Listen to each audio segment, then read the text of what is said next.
From all that dwells below the skies, let songs of hope and faith arise.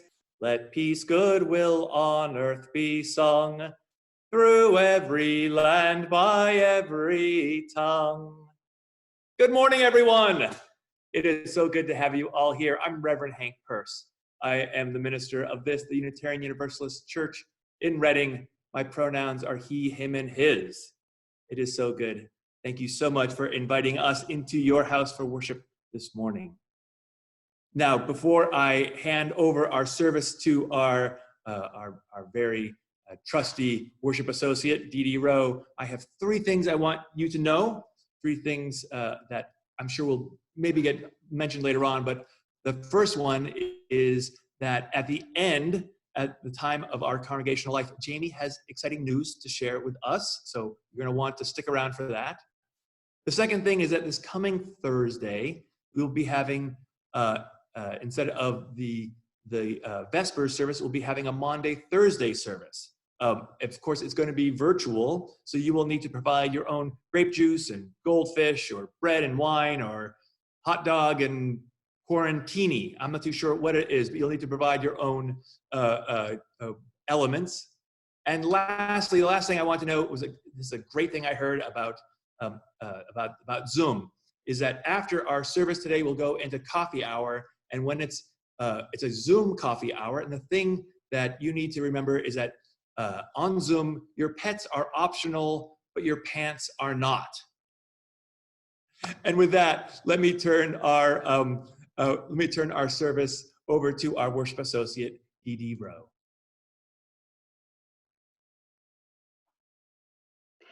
Good morning, everyone. It's so good to see you all in church this morning. And I'm so grateful we have this way to connect with one another and to worship together in this very challenging time that we find ourselves in. My name is Dee Dee Rowe, and I'm a member of the worship arts team here at UUCR. My pronouns are she and her. I want to welcome you to this space. Those of you who might be right up the street from our little church in Reading, and those who are able to visit from faraway places, welcome. Those who dressed up a little for the service today, and those who are still in their PJs, admit it, you're out there, welcome. And those who might be feeling a little ragged and a little fragile due to what's going on around us right now, and really, who isn't? I extend a most heartfelt welcome. Even though we're physically apart today, there will be a virtual fellowship hour after the service.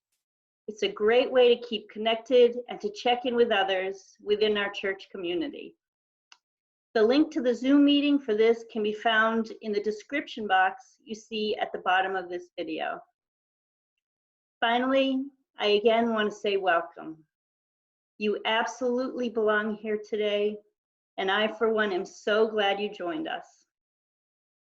Now let's grab our cup of coffee or tea, take a deep breath together, and focus our thoughts and minds as we begin our service with one another.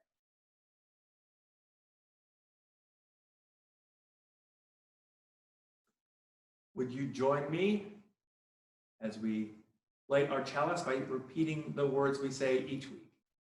In the light of truth, the warmth of community, the fire of commitment, we gather this day. May the flame we now kindle be to us a symbol of the holiness we seek.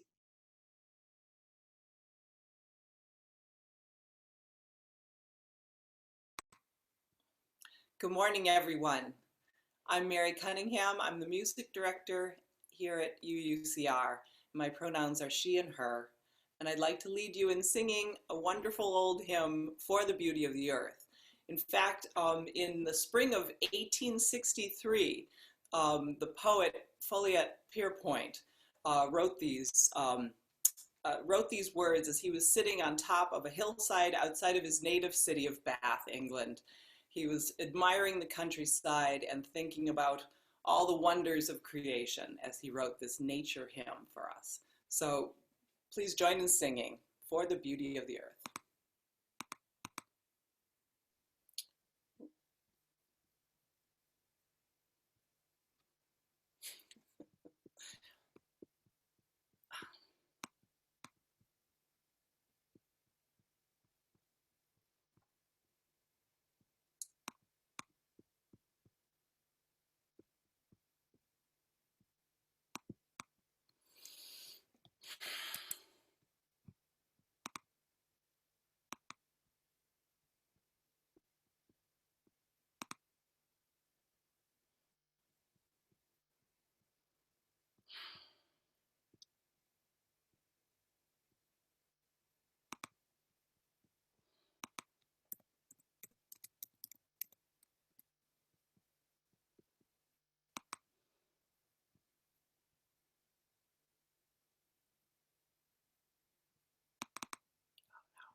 Sorry, I'm having some technical difficulties. Trying something new this morning. This should be it. There we go.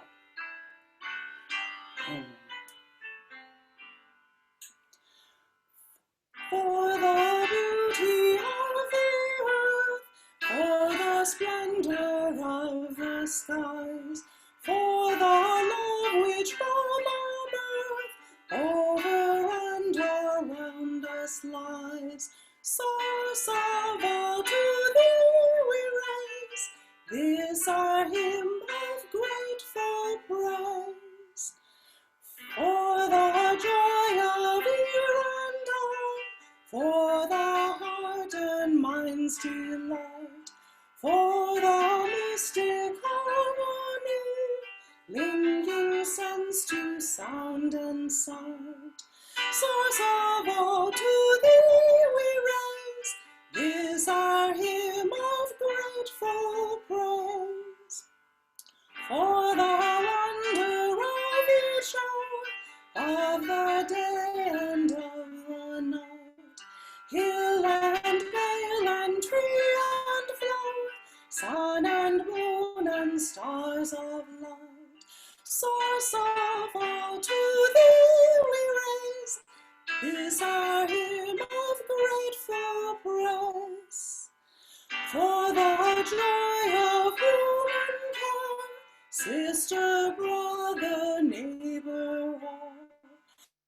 For the kinship we all share, for our gentle thoughts and mind, source of all to thee we raise this our hymn of grateful praise.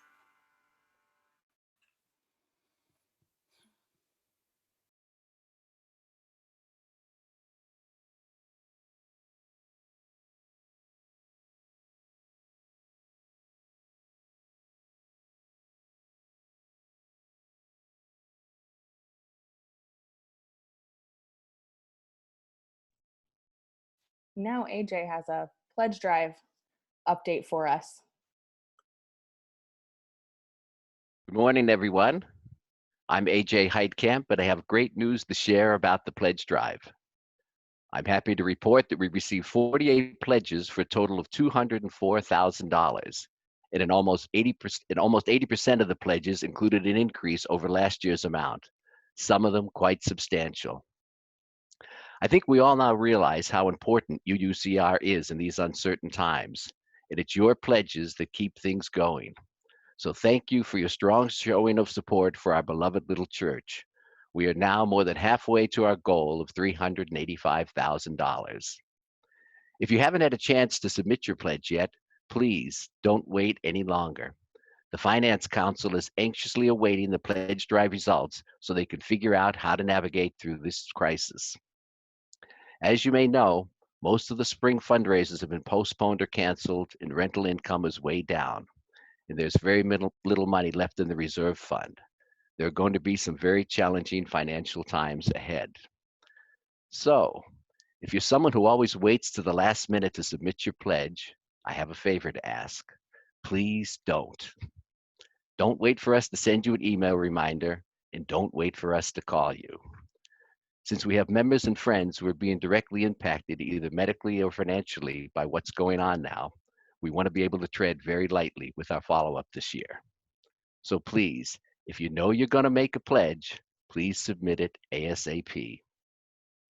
As I mentioned last week, you can now submit your pledge online. In fact, the vast majority of the pledges that we've received so far have been submitted online.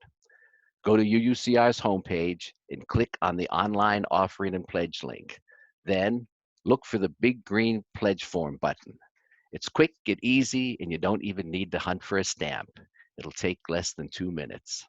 And of course, if you prefer to mail in your pledge card, that's quite all right. We're not fussy. And finally, please don't hesitate to call Reverend Hank or the pastoral care team if you're in need of care or support. We're here for each other, and we're all going to get through this together. Thanks, everyone.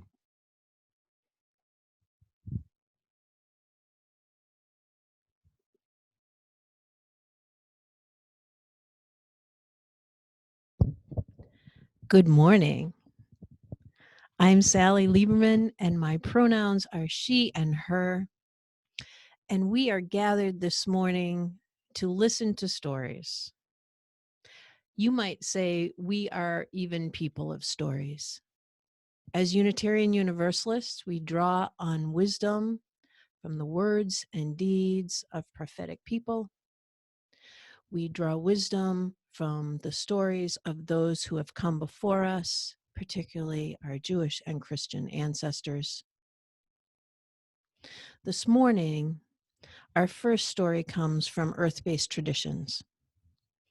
Remember now, stories are ways people make meaning. They're created and told and changed and shared as our awareness changes and our understandings grow and expand.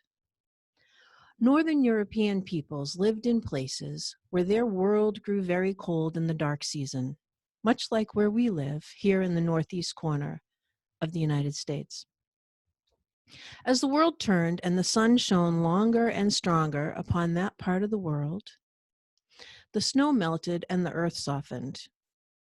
The people of those days celebrated a goddess called Esther or Astara, whose name would be the origin of the word and the direction east, where the sun first appears on the horizon. Now remember, east, because we are in a week heading toward Easter, which is a day that represents a first sunrise in some traditions. It was said that Ostara would emerge from the ground, that she would warm the earth, making it safe for seeds and creatures to come forward. And it was said that she would rub the bellies of mama animals, inspiring them to bring life forward. Ostara would often be seen, imagined, with eggs and rabbits, both symbols of fertility and continuing life. The egg symbolizes for us all that can be new. Rabbits symbolize not only the excitement of creating new life, but the quite likelihood that life continues. Rabbits are really good at recreating themselves. Ostara came to remind the earth to waken. Springtime was hers, and she brought not only warmth and promise of newness, but she brought refreshment. As she woke from her rest, she woke the sleeping earth and reminded her creatures and people to come forward, to bring what was left of last year's harvest, to celebrate rising energy and ideas. She came forward after a season of waiting, stockpiling, and hoping.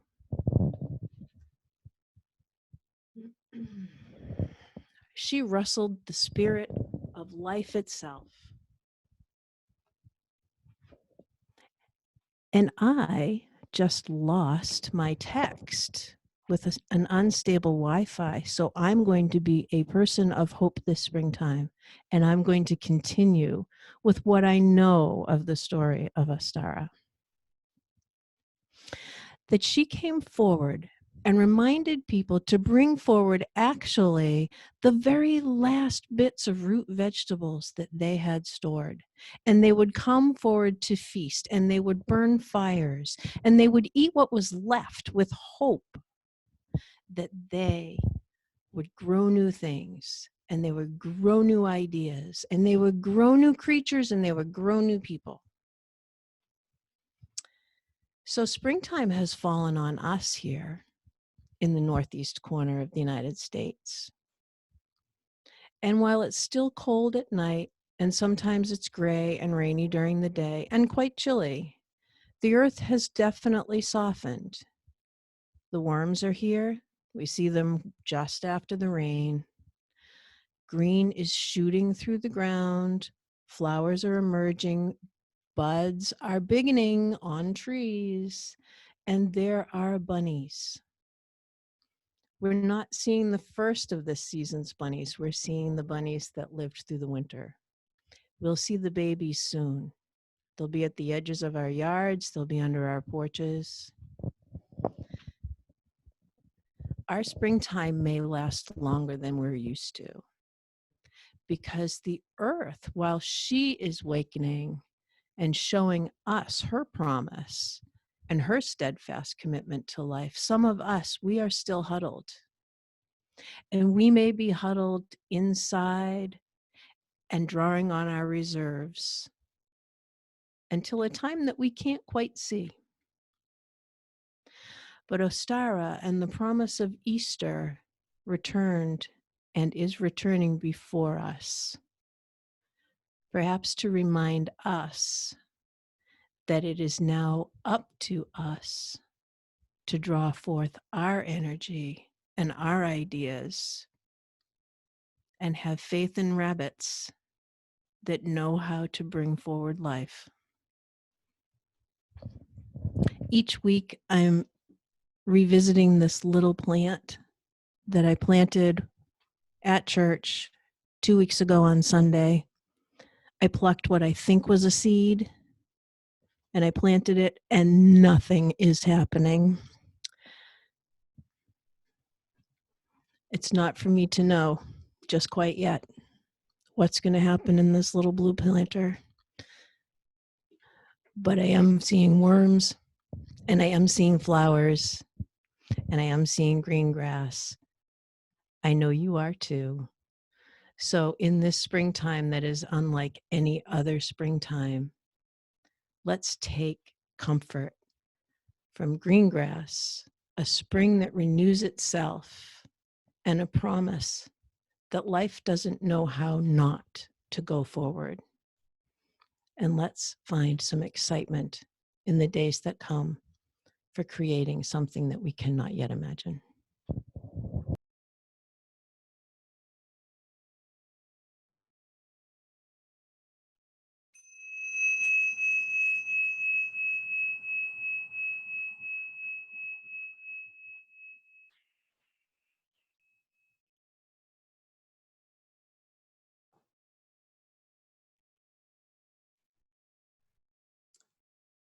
Let's open our hearts in prayer. Mysterious power in which our lives are set and of which our world is made, we ask not that our way shall be easy, but that we shall have strength of heart to walk its utmost mile. We ask not that our burden shall be light, but that we shall bear it with courage and undaunted spirits. O God of our little faith, our greater hope, and above all our faltering love, we thank you for the warmth which steals back into our hearts after a while, the healing which comes to wounded bodies and spirits through time. We hold in our prayers this morning all those dealing with disappointments, those whose celebrations and graduations have been postponed or canceled, for those who had hoped to see their loved ones one more time, but cannot. We pray this morning for the thousands of lives lost to this virus, and for the sick, and for the worried. We pray for leadership we pray for a leadership that is looking to do the right thing rather than look for a pat on the back. We are hurt, and those whom we know and whom we love and care for are hurt as well. This morning, I have the sad news to share that Margaret Soli's daughter, Lisa, died last week from complications of ALS. Let us hold Margaret and Lisa's husband close to our hearts this morning. Also, we hold in our prayers Melissa Martin's mother-in-law, Mary Costa, who has contracted coronavirus at her nursing home. We pray also for Mary's husband, Mario, who is separated from her. And Caldwell reminds us to keep the police and fire personnel in our prayers, as well as all the healthcare professionals and grocery workers. Her son is a policeman in rural Vermont, and they just got masks to wear on patrol.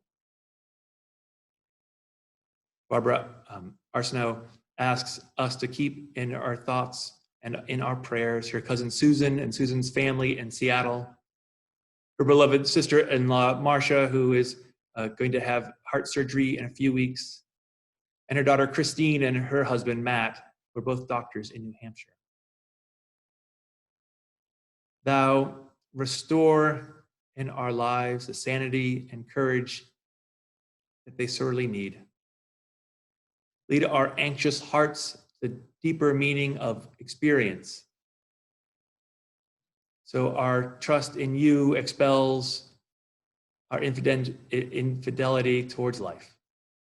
Tranquility conquers our restlessness because you have given us the spirit not of disabling fear, but of power and love and of a sound mind. Blessed be and amen. Let us be together in silence for a few moments.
Today's second reading is A Dayenu of Our Time by Rabbi Michael Strassfield.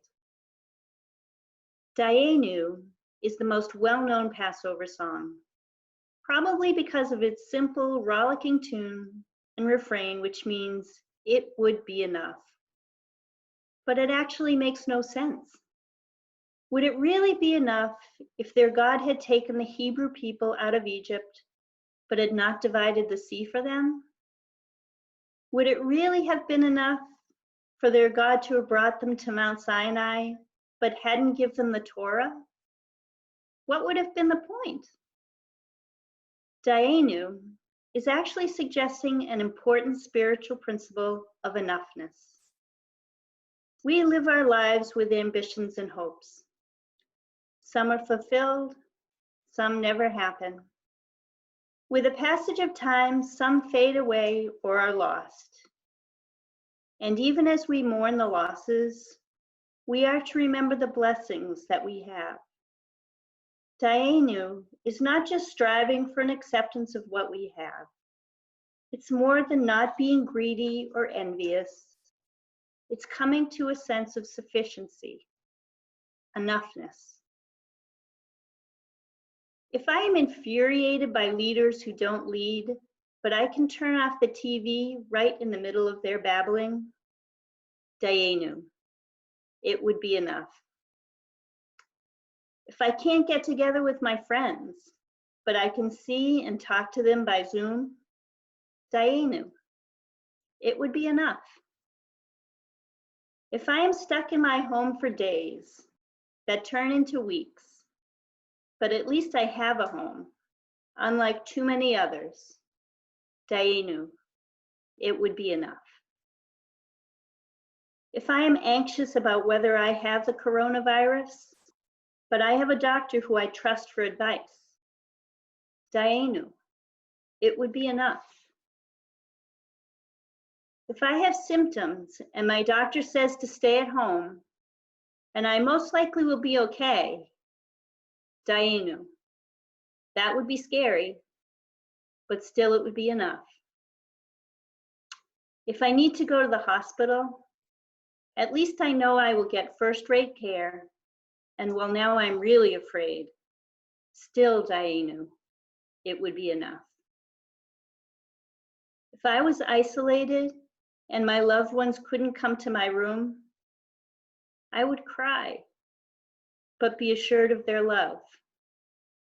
Dayenu, it would have to be enough. If I knew that my life was coming to an end and death was at the door of my room, I would wrap myself in my story, its happy moments and its sad ones, its blessings and in its final curse. I would remember that our stories don't end, but go on and on as long as memory endures. Dayenu.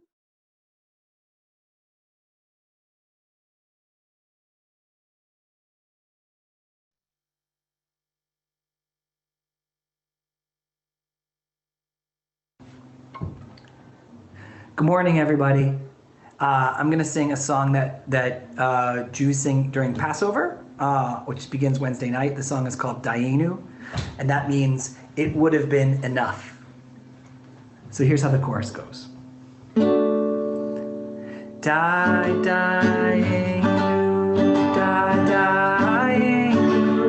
Dayenu, Dayenu, Dayenu, Dayenu.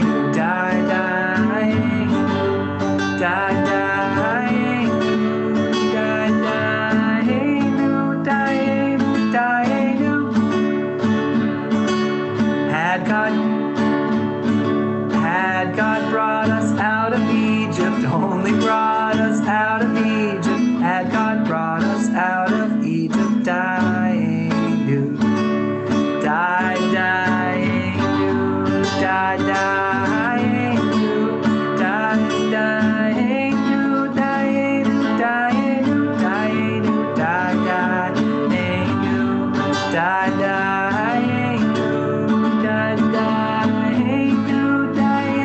Dayenu. Had God given Torah, only given us the Torah, had God given us the Torah, Dayenu, Dayenu, Dayenu, Dayenu, Dayenu, Dayenu,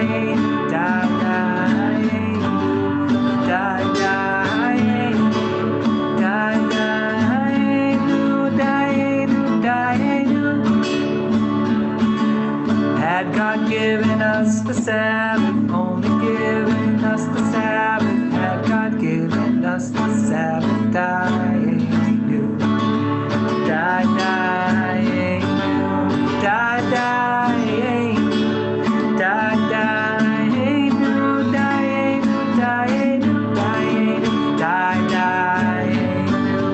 Dayenu, Dayenu, Dayenu, Dayenu.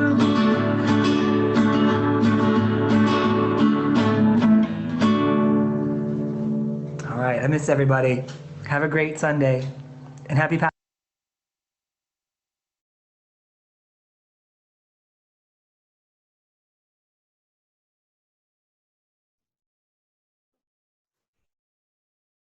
The poet Mary Oliver thinks about the donkey.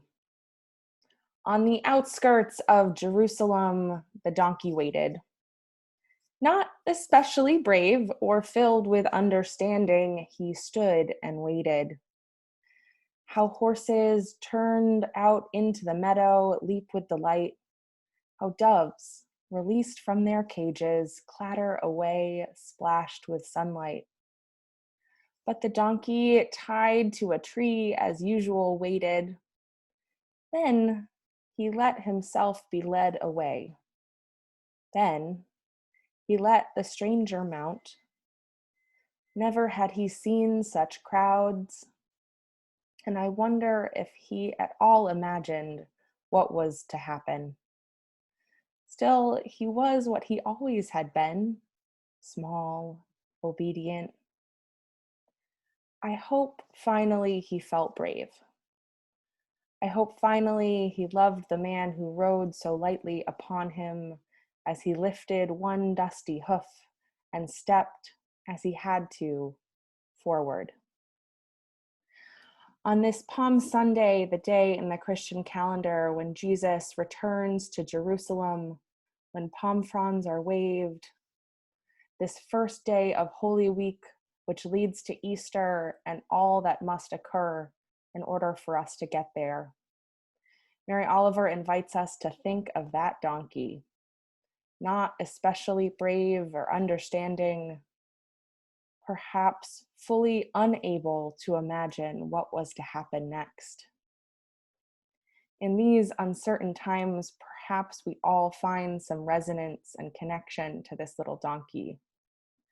Maybe we all feel a little not brave, a little unsure. And perhaps, like him, we continue to move forward, the only choice we've ever really had.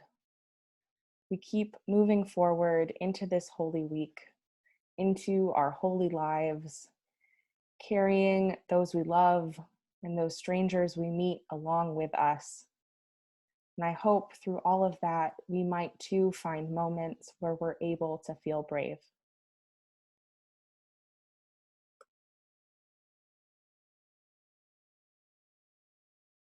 These three stories from three traditions, which are related, though not directly. They are related the way we all are related. We share a time and a space together. We tell our stories again and again, and we reinterpret them in new ways depending on what our situations are today. But they are not the same story. The Palm Sunday story is related to the Jewish celebration of Passover, which occurs in the spring. They are linked, but one is not the fulfillment of the other. They all stand with their own meaning, with enough meaning on their own. They all do share a theme of liberation, though not necessarily always throwing off the chains, that does happen, but a liberation of one way of thinking, one way of being, one way of understanding. Perhaps what these stories really are stories of transformation. Transformations which don't come easy. Our first story, the story of spring, Noestra. We think we know the story of spring, and yet each year it's different. And this year is very different from the others. This year, we see the flowers that we planted in the fall blooming outside of our church. At least some of us see them if you walk by the church or drive by it. But the care that we would hope they would have gotten isn't there because we are all at home. The Passover story focuses on the ways that the Hebrew people's God convinced the Pharaoh to free them from bondage in Egypt. The story of the 10 plagues will certainly have a different feel this year than most.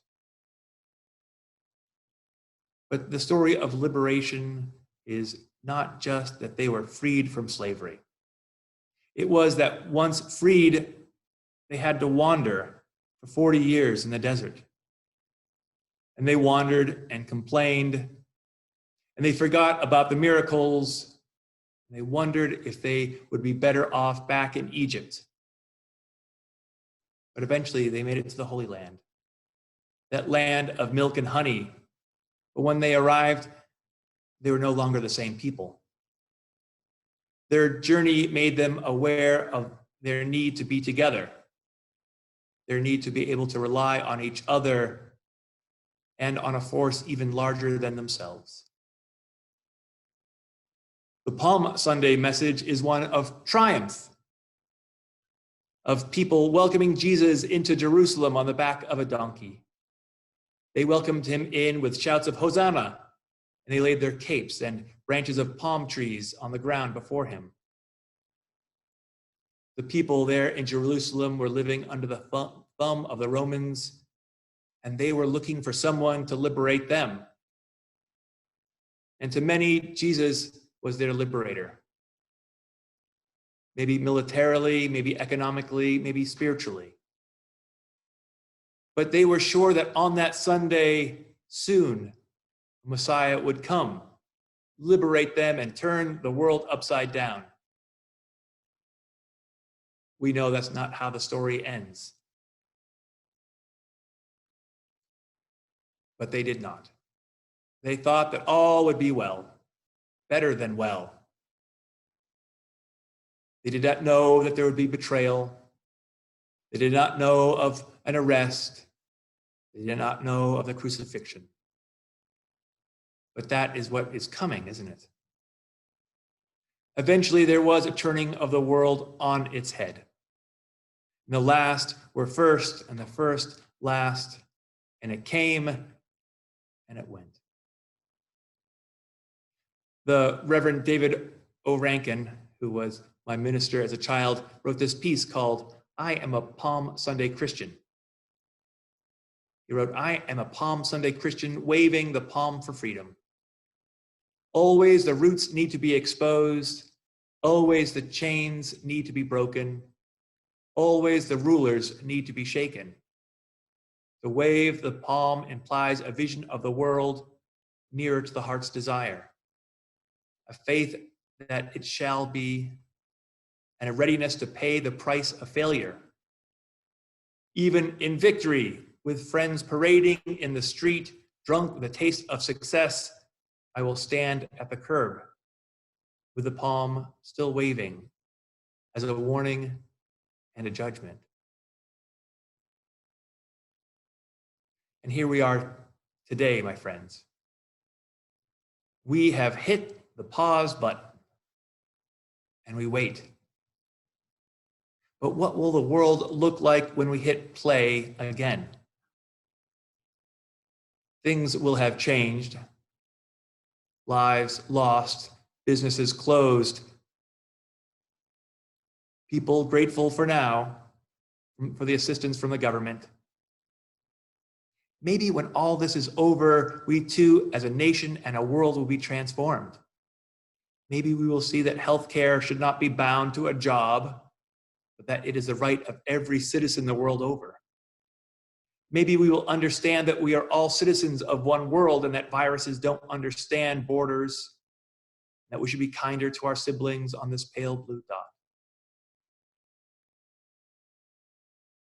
Maybe we will see that the excesses of capitalism and consumerism damage our environment, damage our bodies, damage our souls. Maybe we will learn that being together as families or friends is more important to our society than the stock market. Maybe we will be liberated from thinking that the world runs only in one direction. Maybe our isolation will help us to focus on the big questions of life. What happens after we are here on this earth? What do I really need to make myself happy, to make my life whole? Who do I miss the most? How do I make meaning? Maybe after all this is over, we will be more compassionate, be more loving, be more kind. Maybe after all of this, we will be so transformed that we will turn to our God and say, Dayenu, it would have been enough that you got us through, but you gave us so much more. Amen. Blessed be.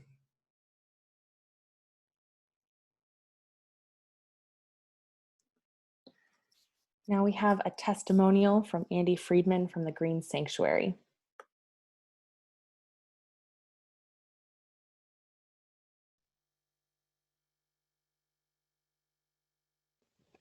Hello, my name is Andy Friedman, and I'm a proud member of the Unitarian Universalist Church of Reading. I'd like to share how the Green Sanctuary played a key role in getting the town to fund an independent audit of natural gas leaks in Reading. As many of you know, natural gas leaks out of underground pipes and moves through the soil and into the air. The gas has a very detrimental impact on our environment. It kills plant and tree roots, resulting in the death of otherwise healthy plants and trees. Pedestrians are exposed to the gas that has leaked into the environment, which means people are also exposed to the over 100 toxic compounds that are present in natural gas due to fracking. Ultimately, the gas enters the atmosphere where over 20 years it traps 84 times as much heat as carbon dioxide. This means methane is a very potent greenhouse gas, greatly exacerbating the climate crisis. The Green Sanctuary identified natural gas leaks as the environmental threat that it is, started a campaign that built community support for an independent audit, making it relatively easy for the select board to request funds from town meeting that would then be used to conduct a town-wide survey of gas leaks. Last November, town meeting allocated the money for the independent audit. Once the information from the audit is available, the town can use the data to work with National Grid to identify and repair the worst of the leaks.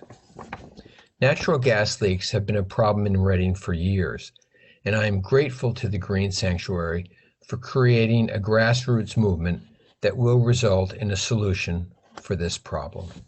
Thank you.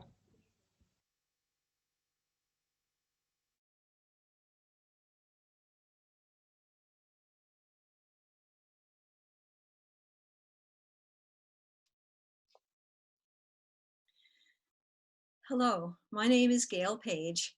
My pronouns are she and her. I am delighted to be here with you together in our now virtual beloved community. During this time of social distancing, each of us seeks to find a way to continue to offer our time and talents to UUCR and one another.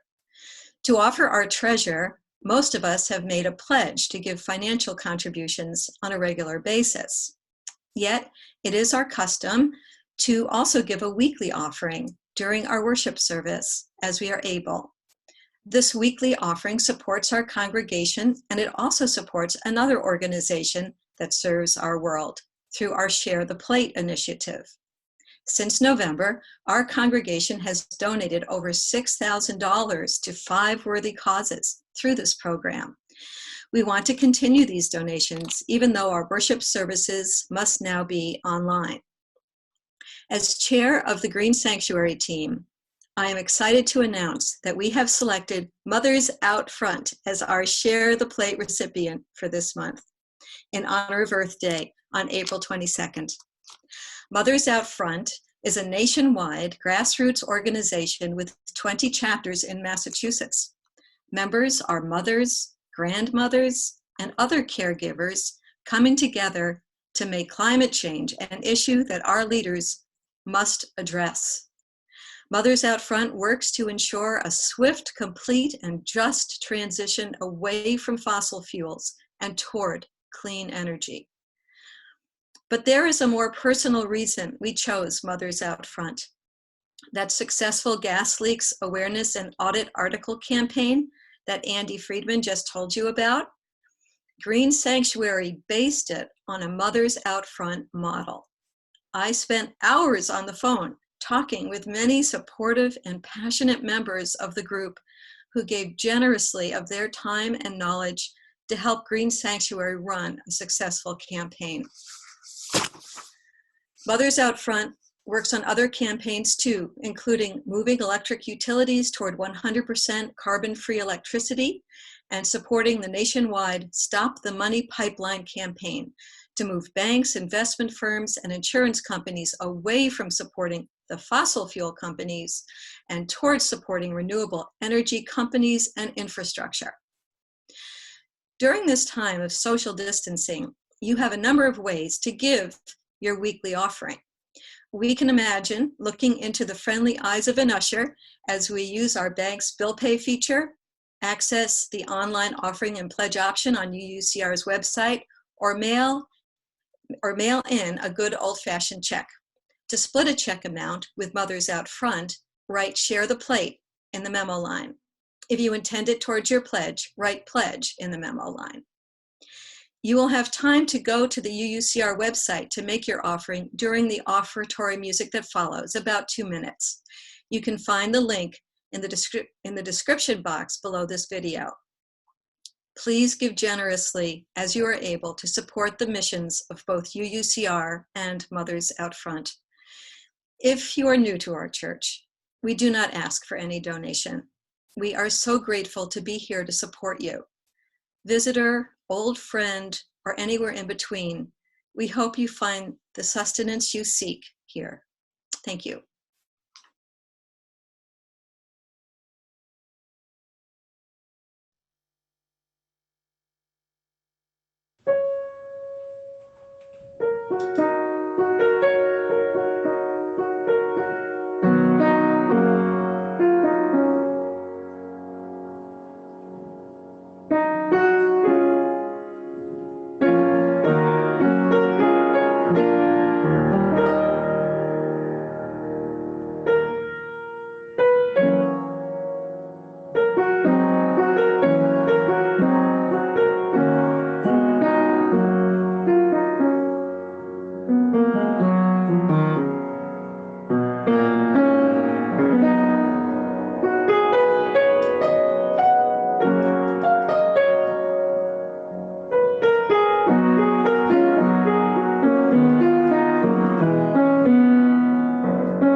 Good morning once again. My name is Jamie Dingus. I serve as your ministerial intern and my pronouns are she and her, and I'm here to offer you our congregational life. As we know, our congregational life is always about the many interrelated aspects of our church, inside and outside of our sanctuary. And as we have continued to grow our online offerings, we've seen our connection grow as well. You can read more about the specifics of online offerings in our resource guide for upcoming virtual programming. You should have received that in an email. And we are heading into a week where there will be virtual offerings for all ages in our congregation. Our Lifespan Religious Education program has offerings from nursery through elders. We have show and tell and story times and meditation and various drop-in groups and office hours. On our private UUCR member bulletin board, you can find generous offerings from members of our congregation, including weekly yoga, Nia dance classes, and opportunities to collaborate musically. In this past week's church email, you might have also seen information about an invitation to participate in our new UUCR stream team, which is a tech team. If you have experience with live streaming and want to help out, please join us on this team. It's lots of fun and you'll beef up on skills you already had, and it's a great way to serve our congregation. There's also a new opportunity to sport some UUCR pride. We have t-shirts and hoodies and hats coming out for purchase. You can see that in the weekly update. And as we're all hanging out at home, a UUCR t-shirt just might be a great way to feel connected and close to our community in these times. And I have a special update for you as well. As many of you know, over the past several months, I have been part of the search process, which is how ministers in Unitarian Universalism find the congregations that they will serve. Several years ago, you went through that search process with Reverend Hank, and I found a wonderful match in him. And I am so delighted to announce that I have finished the search process and I have a wonderful match with a congregation that I'm just so excited to go and serve. I know that's probably not all the information you want to have at the end of that announcement. I can tell you who they are and where they are in a few weeks when all the formalities have gone through. But for now, I just want to thank you for all your support and care during this time. It's been a wild ride trying to do this search process, part online and, with all the travel and all the uncertainty. And I just am absolutely overjoyed about this congregation and can't wait to tell you all about them. So thank you for that. And as always, if you have any questions about accessing our online programs or more details about the offerings we have this week, I would invite you to contact Melissa Martin, our member services coordinator, to get more involved. Thank you. And I'll turn it over to Mary.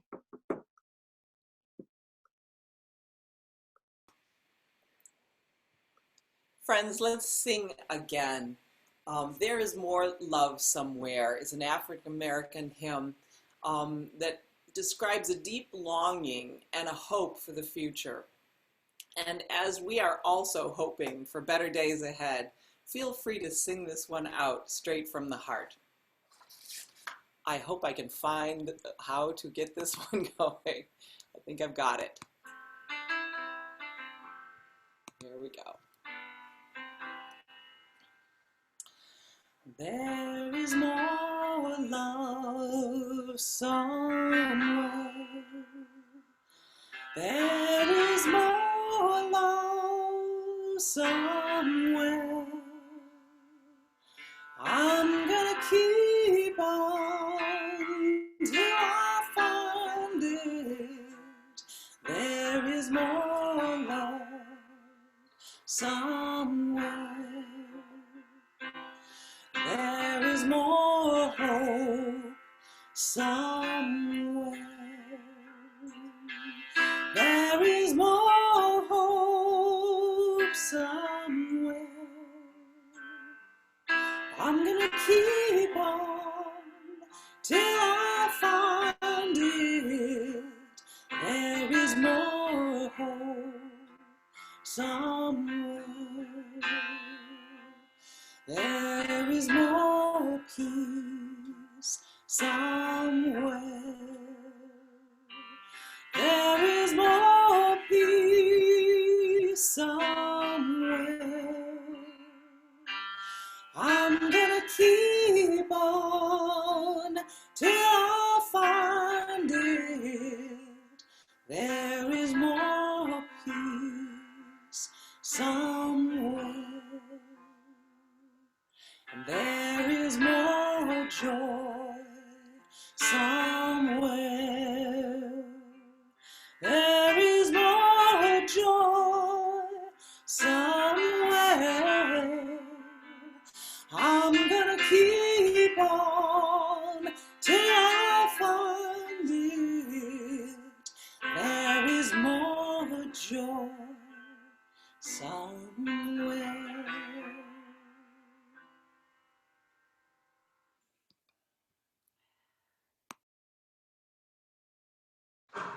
Friends, will you join me for the words we use when we extinguish our chalice?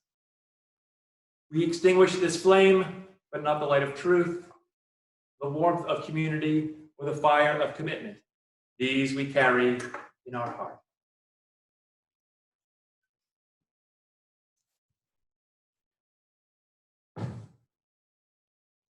We need celebrations that speak the spring-inspired word about life and death, about us as we live and die. Through all the cycling seasons, days, and years, we need a sense of deity to crack our own hard, brown December husks and push life out of inner tombs and outer pain. Unless we move the seasons of the self and spring can come for us, the winter will go on, and Easter will remain a myth, and we will be passed over, and life will never come again, despite the fact of spring. Our worship is over, our service begins. Go in peace. Amen.